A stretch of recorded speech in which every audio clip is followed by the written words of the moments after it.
大家好，我是福特，我的妈妈是这位漂亮的布偶猫，老汉是这只大橘猫，看看这几眼也不赖吧。本以为我会被生得无比漂亮，至少不输银渐层吧。可是瞅瞅我的兄弟姐妹，感觉都不像是亲妈生的。这是刚生下的我，主人说莫看现在丑，长大后会越来越迷人。问她闺蜜要不要开盲盒，于是集万般宠爱于一身的我，来到了一个陌生的环境，这里居然有俩大哥，像是被命运握住了喉咙。此刻的我感到无力与孤独，不过这俩大哥很快就被我的颜值所折服，我们关系甭提多好了。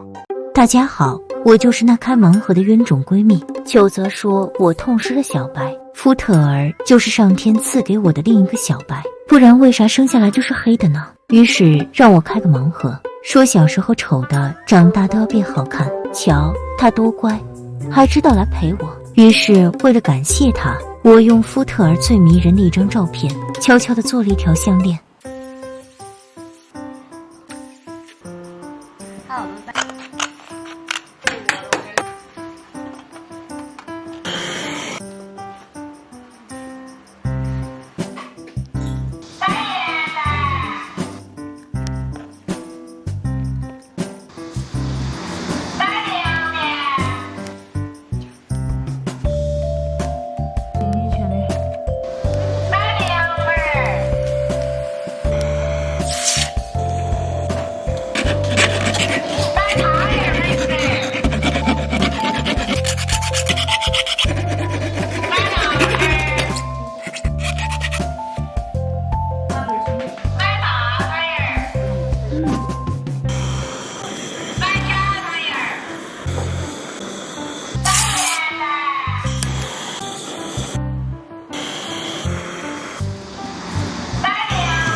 又有鱼。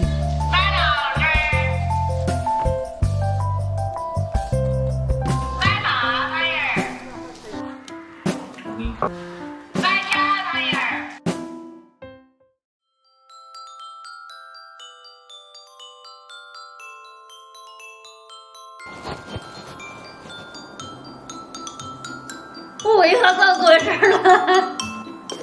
送给你。我了。对，这个是送给你。你不知道吧？我怎么晓得？这就是一个惊喜。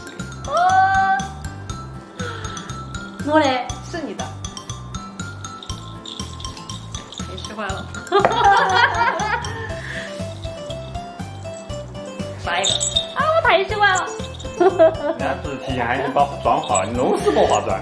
弄死不化妆？为什么不化妆？人家是没有见过我。你说好多次喊你化妆，昨天跟你说喊你化妆，周末喊你化妆，今天也喊你化妆。不是不承担的嘛，大家又不是没见过素颜，对不对？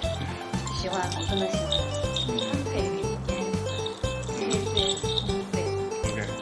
都背熟了。我最后就长这样，咋得了？